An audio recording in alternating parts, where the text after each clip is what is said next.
Hello everyone, today's video is about systemic racism. Unfortunately, systemic racism is a problem in the United States. Now, there is a difference between Americans are racist and America is racist. Those are two completely different phrases. Americans are racist? I would disagree. I think most are not racist. Think about all the protests that just happened to be massive and about the amount of anti-racism on social media. Honestly, I would say that a statement like that is not fair because I don't want to stereotype a group of people. Now, I want to make something clear. Anti-racist activists aren't saying that Americans are racist. Is America racist? Yes. I would say racism is rampant in our country. I'm going to explain it to you. I'm sure that you're aware of the murder of George Floyd. That was a terrible incident. Atrocious. Very atrocious. I will start with police brutality. Police brutality is pretty messed up. A lot of people began to see how systemic racism is a problem in this country. So, here are the statistics. Blacks make up 13% of the U.S. population, but make up 25% of people being killed by police. A lot of people respond by saying that blacks make up 50% of violent crime, and that there is no form of racial bias. I've heard that number before, and I'm just going to assume it's correct. Okay, blacks make up 50% of violent crime, but it doesn't just end there. You should consider why that happens. Is it that black people are evil? Is it that poor social economic factors lead to crime? What is it? Well, did you know that according to a 2020 analysis by the ACLU, white and black people consume marijuana at roughly the same rate, but blacks are disproportionately arrested for marijuana? Maybe consider why. The main reason is that black neighborhoods are over-policed. This contributes some to the amount of fatherless homes. Right now, it is a cycle. The poverty rate for blacks is higher than the white poverty rate. I'm not sure if you've noticed that there's a correlation between poverty and crime. There are a lot of black families with fatherless homes, and it's a cycle. Why is the home fatherless? It's because they're in jail. Now the son is living in a poor home with poor sanitation, bad education, etc. What does this do? That child is more likely to have antisocial personality disorder and commit violent crimes such as rape, murder, assault, etc. That is why so many blacks commit violent crime. Well, some might say it's a values issue. No, it's not. I just explained why. But in case you aren't convinced that blacks live in poorer conditions, I will provide you with more evidence. According to the EdFacts data group, the U.S. Department of Education, the public high school graduation rate in 2016 for blacks was 76.4% and whites 88.3%. The death rate for black people dying from COVID-19 is much higher than whites.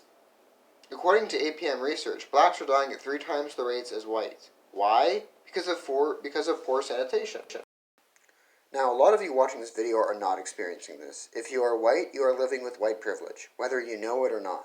I'm not saying your life is perfect if you're white. Life is hard, of course.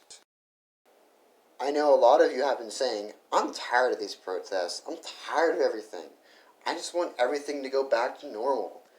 If you are tired of hearing about systemic racism, imagine being tired of dealing with it. You can turn off social media and the news, but the blacks can't turn off racism. That is white privilege. I have just proved to you that the United States is systemically racist. So what should we do? Well, increasing the police presence in black communities will not help, as increased police presence does not decrease crime.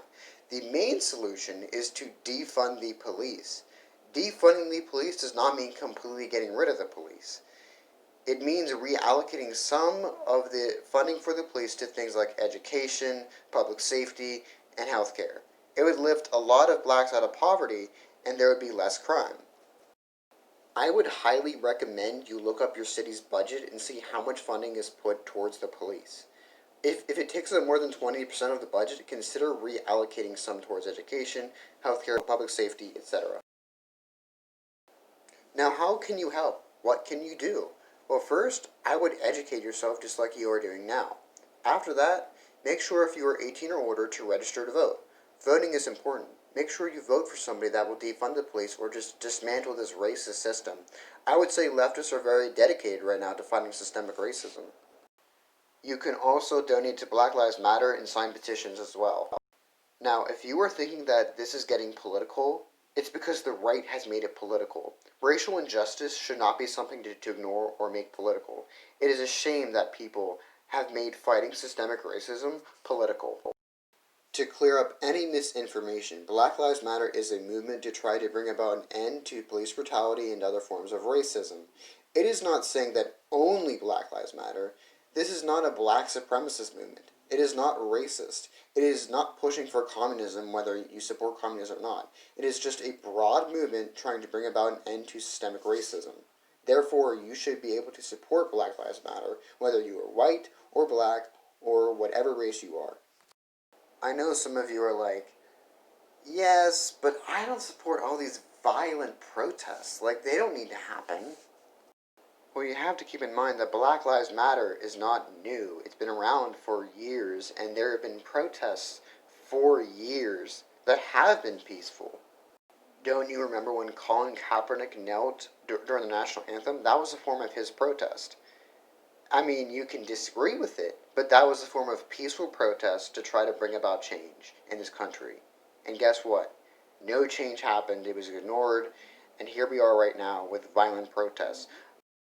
Unfortunately, violent protests are like the only way to really bring about change sometimes, and it's unfortunate, but that's just the way it works, unfortunately.